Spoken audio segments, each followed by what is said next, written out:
What's up mga kakudakers? It's me, Trixie, and welcome to my vlog!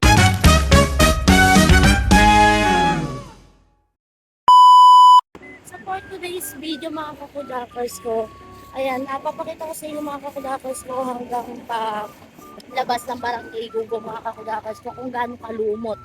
Ayan nga, well magdandang ka lang. Ay mga kakudakers ko na napakalumot nga pala mga kakudakers ko dito nga. Uy,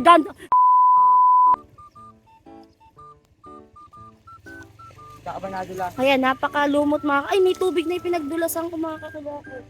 Oh, nadulas na si Kuya. Nadulas yung ano, dahan-dahan. Ako po, Diyos ko po inaw. Ayan, dito kasi ako mga kakudakers ko. Ay, mga kakudakers ko, dito ako nag-semplang. Ayan, dyan ako nag-semplang mga kakudakers ko. Grabe, sobrang dulas talaga. Wala lang tubig yan mga kakudakers ko, nag-semplang ako. Dito sa part na to may tubig, tapos doon wala na kasi medyo mataas yun. So ayun, sobrang kapal ng lumot mga kakudakers ko. Talagang nag-semplang ako. Wala akong galos mga kakudakers ko, pati yung motor, wala naman ding gas-gas. So, ano lang talaga, sobrang bagal ko lang mga kakudakas ko. Sobrang bagal ko lang.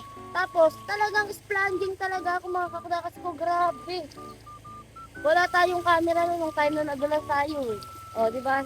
Wala tayong camera nun. Pero, buti naman, sobrang bagal ko lang talaga. Talagang yung pagkakadulas ko mga kakudakas ko, talagang slow-mo. Alam mo yung dire-diretso ako, tapos biglang gumanon yung gulong ko. Talagang sobrang bagal mga kakudakas ko, kaya grabe nakakatakot dumaan dito. Kaya ngayon, mga kakudakas ko, natatakot ako ngayon pag motor. Doon na, dumaan. Kasi nga, baka mamaya mag-scanning ako kahit dahan-dahan. Dana nga ako, nadulas pa rin ako, di ba? So, ang hirap. Hirap pa rin lang ganun mga kakudakas ko na sobrang dulas ng dinadaanan mo, sobrang kapal ng lumot. Kaya sana, yun nga, sana dito sa barangay namin. And dito rin mga kakudakas ko pala, muntik na ako. Kaya sa pababa na yan. And mga kakudakas ko, dyan, una akong muntik. Tapos, ayan, muntik na ako dyan. Tapos nung, ayun nga, doon sa Gawido, doon ako na semplang. Yung muntik, doon natuloy. Sa may doon nga sa tinuro ko. Ayun nga, mga kakudakas ko sa ano naman. Ayan, yung mga pinauukulan po dito sa Barangay Gugo.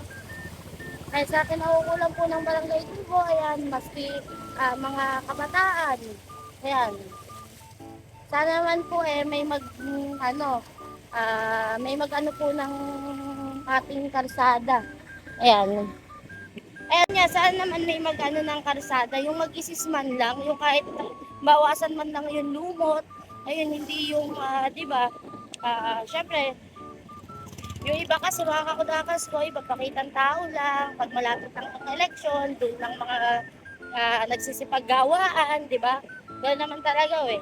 Pero sana naman ngayon, ayun nga, sana naman, sana naman ngayon mga kakudakers, ayun nga, mapansin yung karsada sa barangay ko. Kasi mga kakudakers ko, sobrang dami ng nadulas. Sobrang dami ng nadulas na nakamotor, kahit naglalakad, ayan, marami ng nadulas. Kaya sana naman, maano yung karsada, kahit mabawasan man lang ng lumot. Diba? So, ayun lang mga kakudakers ko. Sa gawin dito mga kakudakers ko, wala naman ng tubig dito sa may gawing dito. Ayan, sa gawin dito mga kakudakers ko, wala naman ng tubig dito mga kakudakers. Doon na lang talaga sa gawin. Ayan, wala naman ng tubig. Tsaka dito mga kakudakers ko sa sihay. Ayan, tubig dyan. Sigurado yung ano dyan, yung karsada dyan punong-puno rin ng lumot. Ayun lang mga kakudakers ko. Thank you for watching. Bye!